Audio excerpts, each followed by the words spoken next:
Emergence of a three-way ideological split in the Republican Party has meant a fight for the so-called soul of the party. I mean, it's a fight so intense that the statistical frontrunner, Mitt Romney, continues to draw scrutiny and scorn. So what exactly is the Republican Party? I mean, Tea Party and evangelical hardliners, moderate free market traditionalists, or Ron Paul libertarians? Joining us to discuss Republican split, Matt K. Lewis is senior contributor to the Daily Caller, and he's appeared as a guest on CNN, MSNBC, and Fox News. Also via Skype, blogger and publisher of the Tea Party Brew, Ali Akbar, an early Tea Party organizer. He runs a website called notmittromney.com. Now, obviously, he's not a fan. Gentlemen, thank you. Matt, let's start with you. You've heard some of this discussion. You've seen what's happening in New Hampshire. Fighting for the soul of the Republican Party. Do you acknowledge that there's a three-way split? Let's start with you, Ali. I'm sorry. I'm sorry. Let's start with you, Matt. My apologies. Oh, that's okay. Yeah, I definitely think you're right about that. And I think that Ron Paul's running not so much. He would love to win, but I don't think he's running to win the election as much as to win the argument. And I think that what's going to happen is in March, when you have to have some element of proportionality in the primaries, you're going to see Ron Paul start to win delegates. And that will possibly allow him to go to the convention and influence the Republican plank, possibly get a speaking gig. And ultimately, his goal is to move the Republican Party a little bit more in his direction. And he's well on his way, as you can see tonight. But, you know, there's this thing about the Republican Party at one point being considered a very disciplined party. There was that Reagan-esque line about thou shalt not speak badly of a fellow Republican. It was considered the 10th commandment, if you will, of the Republican Party. What's happened to the Republican Party and that discipline, Matt? Well, I think several things. Number one, I think it's always been a little bit of revisionist history. I mean, remember Ronald Reagan, who said that, ran against a sitting Republican president. And so, you know, take that for what it is. But Ronald Reagan, I think, one of my heroes, but certainly challenged and went after a Republican in that instance. I think one of the things that happened clearly is that, as you know, historically speaking, the Republican Party before World War II was more isolationist. After World War II, essentially Republicans decided we'll give up a little bit of our libertarian streak because we have to beat the Soviet Union. So in other words, let's put the small government thing aside for a little while because it's more important to beat the godless communist Soviet Union. And that lasted for many, many years. And then, of course, 9/11 happened. And so Republicans thought, well, maybe this is the 21st century version where we can cobble together this disparate coalition and keep them together. But my point ultimately is that these disparate elements have been held together. It's very tenuous. And as long as the Soviet Union was around, they you could whip them into shape and they had something in common, but it's more difficult now. Matt, you have a point there, and you don't have the Soviet Union around, as I say, to kick around any longer. Exactly. And Ali, I'm afraid your candidate, Rick Perry, he is not giving a speech tonight of any sort. He, in fact, is in South Carolina, and it seems that however you cut it, that the nominee will likely be, it seems, Mitt Romney. My question to you is, briefly, what's wrong with Mitt Romney? Well, there's many things wrong with Mitt Romney, and the main reason I think that you'll find so much disdain upon him is I'd like to say that I stand with the 77%. I stand with those who have shopped around from candidate to candidate. And Rick Perry's my governor. He's not my candidate. I haven't publicly endorsed anybody, but you never know where Mitt Romney is going to stand. And I think worse yet, we don't know where a Romney administration would fall on the policy issues. And for a lot of us, that scares us. We don't think that Mitt Romney can build the contrast to beat an incumbent Barack Obama and the machine that he'll create in swing states like Ohio, Virginia, North Carolina. But yet poll after poll has shown Mitt Romney to be the most formidable candidate in a head-to-head contest with Barack Obama. So the question is, what's most important for you? And for the Tea Party, is it ideological purity, or is it someone who can actually beat a sitting president?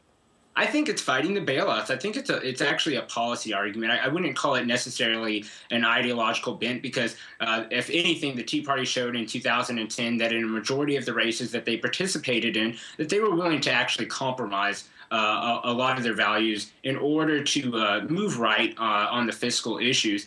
And a lot of people see similarities, including myself, in Barack Obama and Mitt Romney's fiscal stances. And so we don't want to see this same policy perpetuated. You have Mitt Romney, who's the only candidate who wants to, he wants to shrink government to a 20% GDP proportion of the economy as in relation to government spending. But the rest of the candidates are looking at 18% and lower. And it's this policy that Mitt Romney wants to cling to, whether to get elected or because he honestly believes it, that scares the Tea Party. And like I said, the 77% that stands opposed and is still shopping around for other candidates. So right now you have other candidates. You have Gingrich thus far scoring about 10% tonight in New Hampshire, and Santorum as well. But they go on to South Carolina.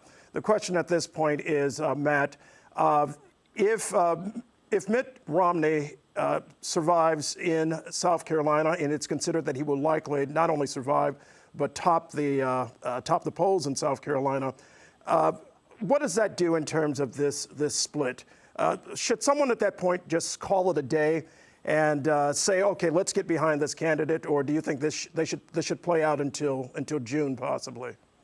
Well, it is interesting. If Mitt Romney wins, he won New Hampshire. If he goes on to also win South Carolina, he will have a grand total of 37 delegates out of the 1,144 delegates he would need to clinch the nomination. So mathematically speaking, he's just a fraction of the way toward winning the nomination. The problem, of course, is that there's no reason to believe, if that were to happen, that anybody else could wrest the nomination from him.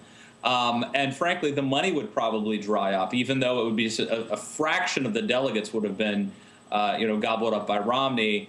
Most of the big political donors who might, be able to fund a Romney or a Santorum, a Gingrich or a Santorum or a Perry or the anti-Romney candidate probably will go away. So I think you're probably right. If Romney wins South Carolina, he probably wins the nomination. But there are 11 days to go between now and then. I think that Gingrich has, that super PAC for Gingrich is putting in at 3.4 million, something like that, into those Bain ads. That could have an impact. So it ain't over till it's over. Well, Gingrich believes he can beat Barack Obama. Do you believe that could happen? I think any of them could beat Barack Obama. Gingrich is completely brilliant. There's no doubt about that. And if the economy's bad, any of them could win. I actually happen to think that Rick Santorum might be the best positioned, just in terms of the matchup. Like when you watch a football game, it's not necessarily are the Broncos better, but who matches up better. And I tend to think that Rick Santorum, because of his appeal to blue collar, lunch pail workers in swing states like Ohio and Pennsylvania, might actually be tougher for Barack Obama. I think Obama wants to run a sort of class warfare campaign. And frankly, Mitt Romney is almost the perfect foil to do that against. So I think that, if you had to handpick somebody in terms of positioning, Santorum will be tough. Of course, Mitt Romney is going to be tough in the sense that he'll raise money and run a very competent organization. Ali, the same question to you. Among the remaining candidates in heading to South Carolina, including Gingrich and Santorum, who stands the best chance, in your view, of beating Barack Obama realistically? Well, I'm of the opinion that Newt Gingrich would actually stand a better shot. Full disclosure, he's a personal friend. I think that Rick Santorum does provide that necessary contrast that will definitely play well in the RNC's Midwest plan, where we're targeting states like Wisconsin, Michigan, and Ohio, and maybe even Pennsylvania if we're lucky, which would totally flip the map. But Santorum's kind of a divisive guy, and not just with the other side, but on our side. But he certainly provides the contrast that would give voters an option to vote for conservatism or continue the failed policies of Barack Obama. But Newt Gingrich, I believe, could carry states. I think that he could bridge the middle, carry a lot of independents. And I think that, we could get a sweep with a Gingrich versus Barack Obama situation. So, Matt, this brings us back to where we began, the whole notion of division. If in fact you head into South Carolina, and South Carolina may make, because of the ad campaign that's already begun, it may make Iowa seem like a picnic. And that will certainly exacerbate problems within the Republican Party. How do you heal that in the final analysis come the Republican National Convention?